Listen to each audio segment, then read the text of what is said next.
The Lord be with you.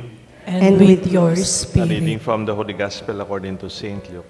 Glory to you, O Lord.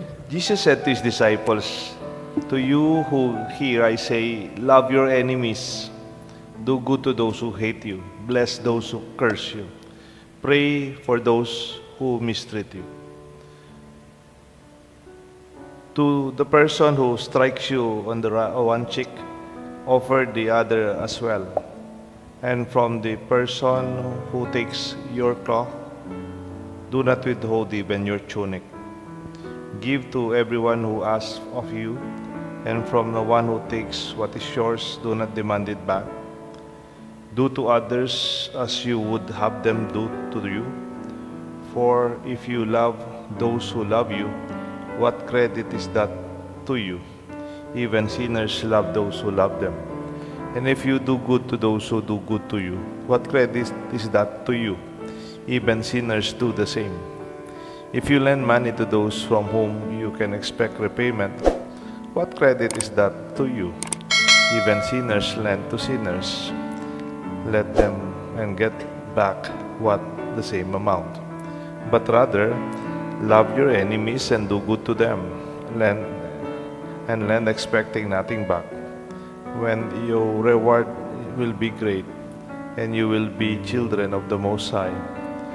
For He Himself is kind to the ungrateful and the wicked.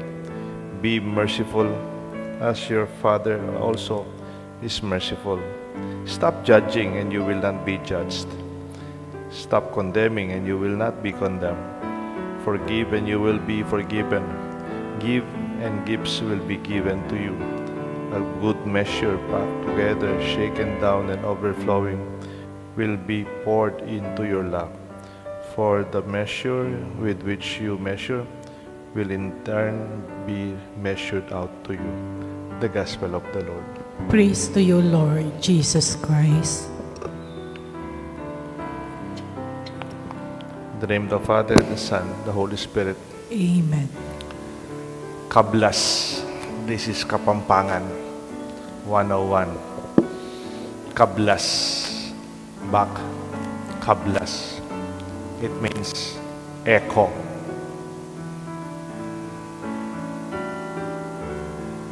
Kablas goes back to you.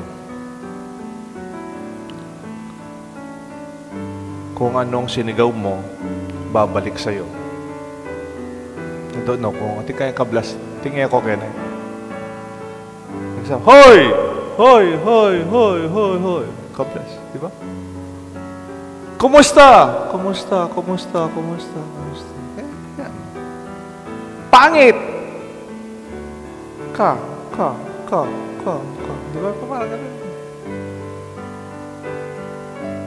Pogi ko! Malaram. Malago ko! Eto to. And I mean, whatever you shout, whatever you say, goes back to you. In fact, in other religious context, like in Buddhism, it is a notion that what you do goes back to you.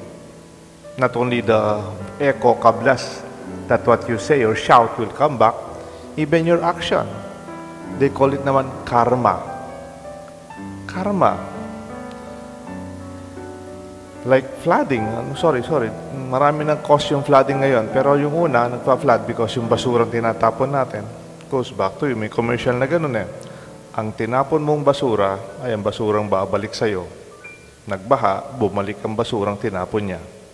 Hindi yun parusa. That's not a punishment of God. Kablas lang yon. Kablas. It just return. Igbalik mo kaya ka. Or it can be called karma.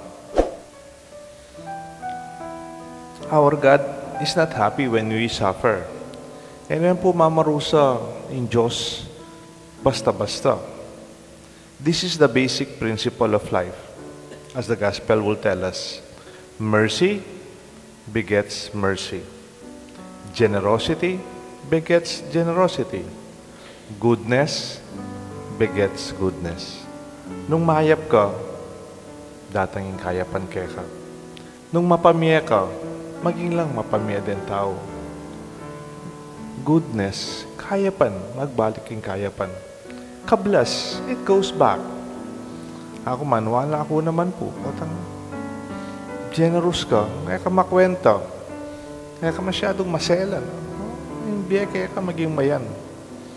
Actually, maybe in karma, as neutral, or kablas as a neutral thing, it can be a bad karma. Isipan ta kasi karma, always negative, di ba? Pero tin mo naman sigurong good karma. Nung ating bad karma, yan po, yan, may karma yan kasi kasela niyan, may balikan niya, kasi belikan ni nga pong ilo. Pero, it is also, kung what ang gagawa kang mayap, that could also be a good karma. Pagpapatawad, ang sukli ay papatawad. Be merciful, and the Lord will be merciful to you. Ang pagbibigay ay ginagantihan ng pagbibigay. Ing mayap, manganak. Kung ano ang tinanim, yun din ang nanin. What you planted is what you harvest. Even in corporate social responsibility, doing good business, giving back, a program. As a program, may nakita niya yung negosyo mo.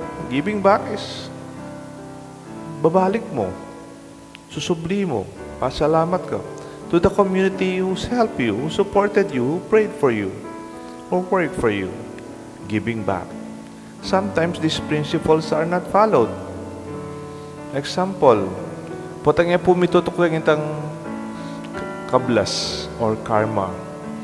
Nang kay, sorry po kenter, medyo mas kanya po yun.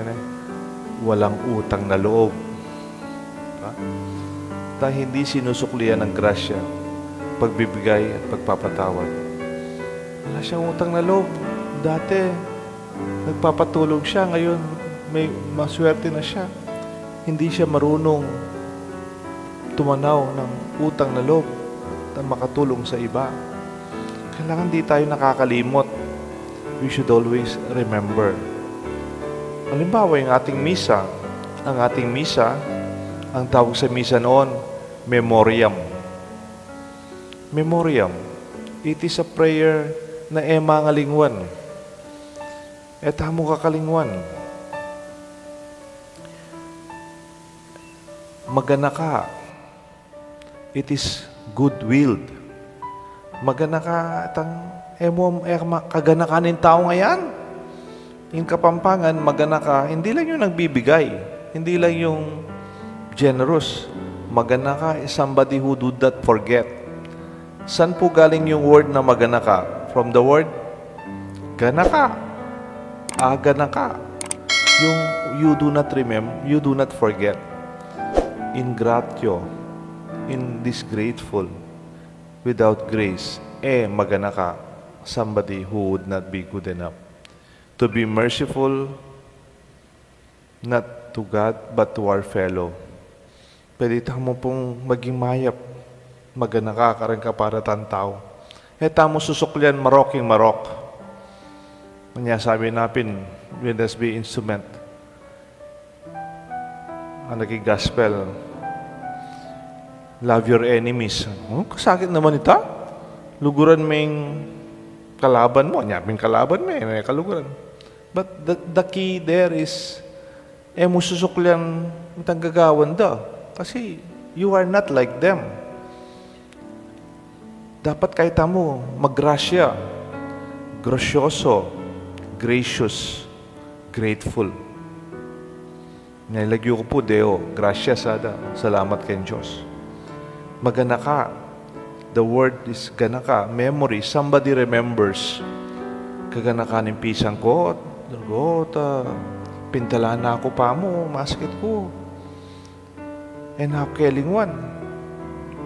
Hindi naman kailangan mayaman, maraming pera, to remember somebody part of our human life. Sa Tagalog, ganting pala. Pagpapala is a blessing. Kaya ganting pala, ginagantihan ka ng pagpapala. Remember, the word ganti is not always negative. Diba? Gantian, I will get back to you. Pero negative. Pero totoo, it's also neutral. Because ganti has a negative connotation as revenge. Pero in Tagalog, ganti is a neutral term. Ganti.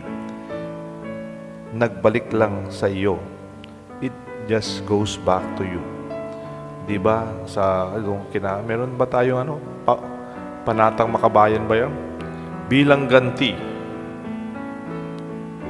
didinggin ko ang aking mga responsibilidad. As a response, rewards as positive. Panatang makabayan po yun. An old version ng panatang makabayan. Iniibig ko ang Pilipinas. Ito ang aking lupang sinilangan. Ito ang tahanan ng aking lahi. Ito ako ang kanyang kinukupkop at tinutulungan upang maging malakas, maligaya, at pakipakinabang. Tapos sabi mo, bilang ganti, as a response, kakablas, as a reward, diringgin ko ang payo ng aking mga magulang. Susundin ko ang tuntunin ng aking paaralan. Tutuparin ko ang mga tungkulin ng isang buting mamamayan, makabayan, mapanusuri sa batas. Kaya nga po, utang na loob, kabutihan tinatanggap natin, pagganti ng kabutihan. Don't feel bad when we are asked to do good even to those who are not good. Because what good you share is what good you have. Tingko pong kwento kayo na. Di minsan may isang mayaman na mayaman. Sikat na sikat. Tapos po, dahil mayaman na mayaman siya yung sikat na sikat. And nang sikat na po siya, everybody knows his name. Kaya lang yung apelido lang niya ang alam.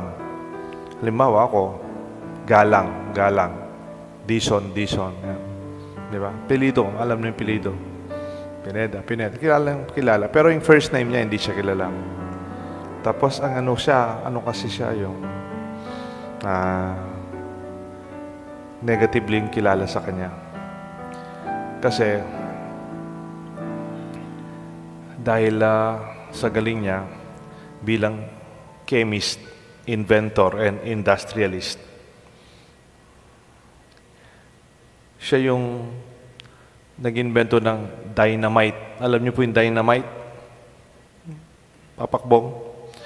In-invento na yon para for mining. And kunyari, meron siyang sinisirang bundok na may bato. Kailangan gibain dahil gagawa ng tren. So, nag-invento siya ng dynamite. Yan, dynamite.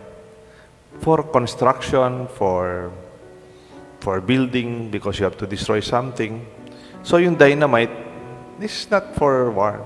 Nagkaroon ng gera, World War I. Ginamit yung dynamite na kanyang invention. Ginamit ng military for war. Noon po, wala pang granada, wala pang talagang dynamite. Ang daming namatay sa mga dynamite na yan. Nung siya mismo yung namatay, nung namatay yung kapatid niya, ang pangalan ng kapatid niya, Emil. Emil po yung kapatid niya.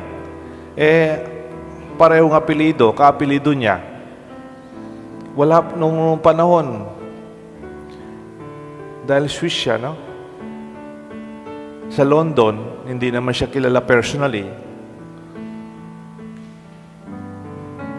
Naging po sa gera, ay sa dyaryo, nilagay sa dyaryo na siya yung namatay.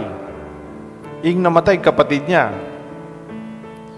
Ang linagay na headline, "The merchant of death is dead." The merchant of death is dead. Yung negosyante ng kamatayan, patay na. Kasi yung kanyang dynamite na hindi naman yata in-intention na gagamitin ng military, ginamit sa gera, kaya ang tawag sa kanya, merchant of death.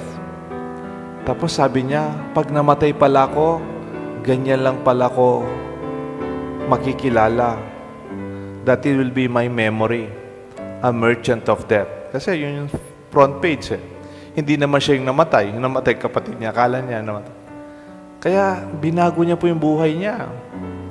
Yung lahat ng kayamanan niya, yumaman po siya, industrialist siya.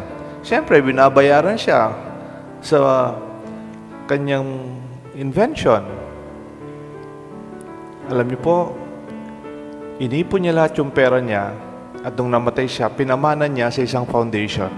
At sabi niya, sa lahat ng mga magagaling, a people who work for peace, people who work for science, people who achieve in medicine, people who work for the truth and journalism, award them, give them $1 million per award.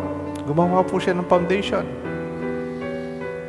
Dahil nakita niya kung ano yung pagtingin ng mga tao sa kanya pagkatapos siya namatay.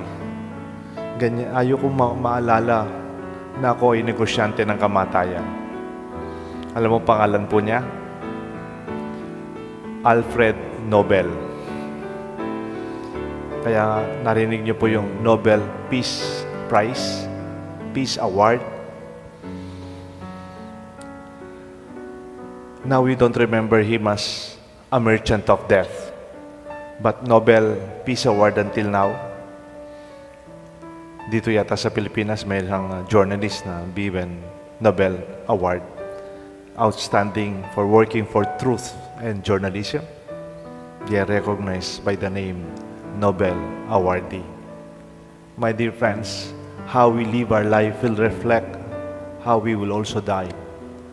Let us live it in a way I think Kablas will be good and will be remembered from the new good news today. The Father, the Son, and the Holy Spirit. Amen.